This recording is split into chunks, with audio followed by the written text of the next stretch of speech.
ભાવનગર શહેરમાં દેવરાજનગરમાં આવેલ નંદકુંવરબા મહિલા કોલેજ ખાતે ફ્રી નિદાન કેમ્પનું આયોજન કરવામાં આવ્યું હતું,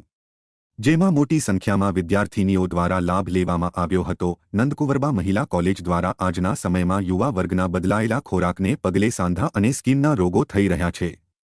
જેને પગલે એક ફ્રી નિદાન કેમ્પનું આયોજન કરવામાં આવ્યું હતું અને લોકોને સમજણ પણ પૂરી પડાઈ હતી।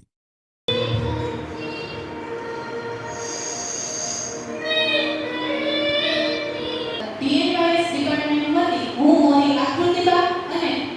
હું દક્ષા ચૌહાણ આપ સૌનું હાર્દિક આપો એટલે બીજા દિવસે ક્વેશ્ચનને સાફ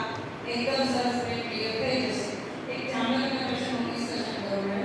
30 વર્ષની ઉંમર સિવિયર 7 થી 10 દિવસની પહોંચે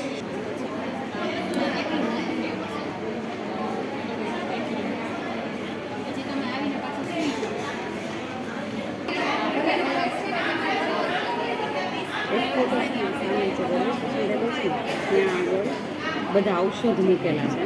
એનો એક લઈ લેજો।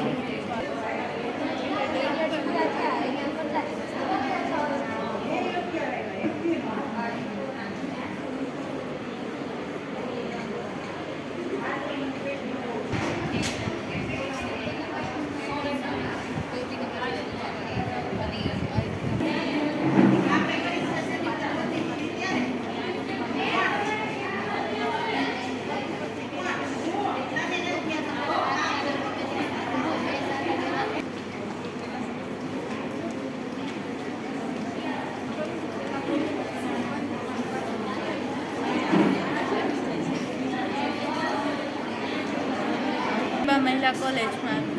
DNYS ડિપાર્ટમેન્ટમાં હું અભ્યાસ કરતી મોરી આકૃતિમાં આજે અમે નિદાન કેમ્પનું આયોજન કર્યું છે, જેમાં ડૉક્ટર પ્રિયંકાબેન મોરી આવીને અમને માર્ગદર્શિત કર્યા। અમે આ નિદાન કેમ્પ એટલા માટે આયોજન કર્યું છે કે જેનાથી લોકોને જાણ થાય કે કુદરતી ઉપચારથી આપણે કેવી રીતે સાજા થઈ શકીએ અને ખોટી દવાઓથી આપણે દૂર રહી શકીએ અને જલ્દી આપણી આસપાસ જે કુદરતી ઉપચારો છે જેનાથી જ આપણે સાજા થઈ શકીએ તે હેતુથી અમે આ નિદાન કેમ્પનું આયોજન કરવામાં આવ્યું છે।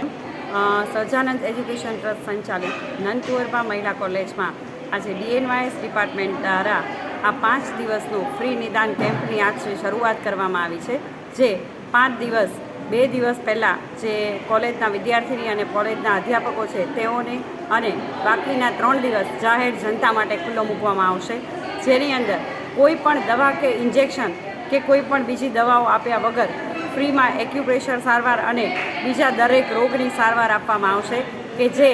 જેની પાછળ લોકો હજારો રૂપિયા ખર્ચે છે છતાં સાજા થતા નથી। તેમાં એના મૂળ સુધી જઈ અને એમને મૂળથી સાજા કરવામાં આવશે અને જેની એક પણ પ્રકારની કોઈ પણ ફી લેવામાં નહીં આવે। અને આજે જે કાર્યક્રમ અમે આ કોલેજની અંદર કર્યો છે એવો જ આ કાર્યક્રમ અમે ભવિષ્યમાં નજીકની દરેક ભાવનગરની સ્કૂલોની અંદર પ્રસરાવવા માગીએ છીએ।